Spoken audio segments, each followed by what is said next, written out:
Single dad sings on street for sick son, rich woman in limo stops and offers him a job. The morning air was crisp, biting through the threadbare jacket that clung to James Harper's shivering frame. Perched at the corner of 42nd and Main, just outside the subway station where foot traffic surged like a relentless tide, he opened the battered guitar case and gently laid it at his feet. Inside, a handwritten cardboard sign read, "Single Dad. Son in hospital.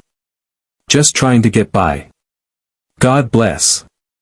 James strummed the first chord with calloused fingers, his voice cracking at first, then finding its soul-deep timbre as he poured his heart into an old Sam Cooke tune, "A Change Is Gonna Come." Each note carried more than melody, it carried desperation, hope, and the unyielding love of a father who would sacrifice everything for his son. 8-year-old Aiden was lying in a sterile hospital room 3 blocks away, battling a rare autoimmune disease. The treatment was costly. James had already sold his car, his tools, and even his wedding ring, his last physical link to the woman he had loved and lost 3 years earlier to cancer. Music was all he had left. Not a career, but a lifeline. And this corner had become his stage, his confession booth, his prayer. People passed by, heads down, earbuds in, their lives streaming past his grief like river water around a stone. A few tossed coins or a crumpled bill into the case. Most didn't look. He didn't blame them. Life had a way of narrowing your focus to your own problems. But still, he sang, not for money, but for mercy, for a miracle.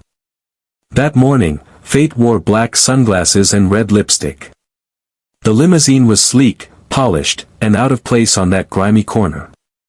It slid to a stop beside the curb, causing a ripple in the foot traffic as people turned to gawk.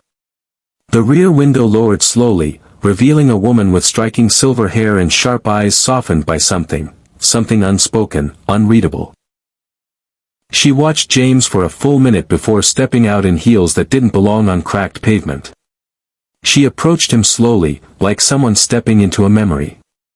"Is that Sam Cooke you're singing?" she asked. James stopped, caught off guard. "Yes, ma'am. A Change Is Gonna Come. It was my wife's favorite." She nodded, her voice quieter now. "Mine too." They stood in silence, the city's noise growing distant around them. Then her eyes fell to the sign in his guitar case. "Your son's sick?" she asked. "Yes. Aiden. He's all I've got." She reached into her coat pocket and pulled out a business card, crisp and white with gold lettering. "My name is Evelyn Sinclair. Sinclair Ventures." The name hit him like a distant thunderclap. He'd read about her in the paper, one of the wealthiest real estate magnates in the country. "Come see me tomorrow morning. 9 a.m. sharp. Don't worry about what to wear. Just show up." James blinked. Why? "Because you have something this world's forgotten, grit, love, and soul. I run more than buildings, Mr. Harper. I run a foundation too. And I need someone who understands struggle, someone whose heart speaks louder than their resume." Then she was gone, swept back into the limo, leaving behind only the smell of expensive perfume and a business card that trembled in his hand. James didn't sleep that night. He sat by Aiden's bedside, holding his small hand, whispering prayers and lullabies, the card clenched tight in his pocket like a talisman. He tried not to hope had betrayed him too many times, but still, it flickered inside him like a stubborn flame. At 8:45 the next morning, he stood outside a towering glass building, dwarfed by its opulence, his jacket zipped up to hide the threadbare holes. He walked in, heart pounding, the receptionist's smile faltering slightly before she nodded and escorted him upstairs. Evelyn Sinclair's office was a penthouse of light and steel, walls lined with books and art, a place that looked more like a museum than a workplace. She waved him in like an old friend. "I thought about what you said," she began, "and I did a little digging.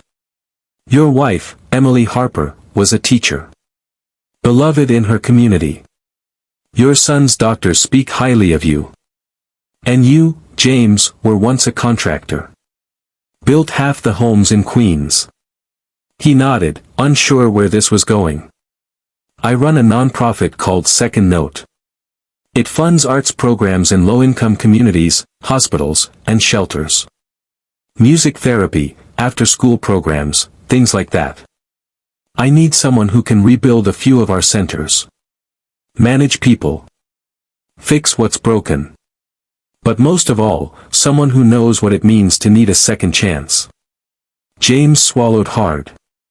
You're offering me a job. I'm offering you a purpose. And yes, a job. Full salary, benefits, health insurance for you and Aiden. Plus, I'll cover the cost of his treatment. Consider it an investment. Tears welled in his eyes before he could stop them. Why me? She smiled, the corners of her eyes crinkling. Because yesterday, you sang for a world that forgot to listen. And I remembered something I'd lost along the way. My father used to sing Sam Cooke while fixing old trucks in our backyard in Detroit. He worked 3 jobs to send me to school. You reminded me of him. The months that followed were a blur of sawdust, scaffolding, and soft piano chords echoing through new music rooms. James threw himself into the work, his hands growing calloused in new ways.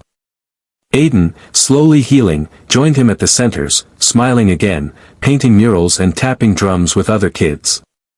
James sang still, but now, he sang with students, in circles of laughter and light. One day, at the grand reopening of a community center in the Bronx, he sang, "A Change Is Gonna Come Again." This time on a proper stage, with his son sitting front row, clapping along. As the last note faded, the room erupted in applause. Evelyn stood at the back, wiping her eyes. The change had come. Not all at once, not in the way he expected. But it had come, carried by the quiet, stubborn faith of a father's song and the open heart of a stranger who dared to stop and listen. In a world often blinded by noise and wealth, one small act of compassion had turned pain into purpose, struggle into strength. James had once begged the streets for spare change. Now, he was helping rebuild lives, note by note, brick by brick. And somewhere in a hospital bed months earlier, when he thought all hope was gone, a little boy had whispered, "Daddy, I like your singing." He hadn't known it then, but that was the beginning of everything. Because sometimes, the smallest voices carry the loudest echoes. And sometimes, a song on a street corner is all it takes to change the world.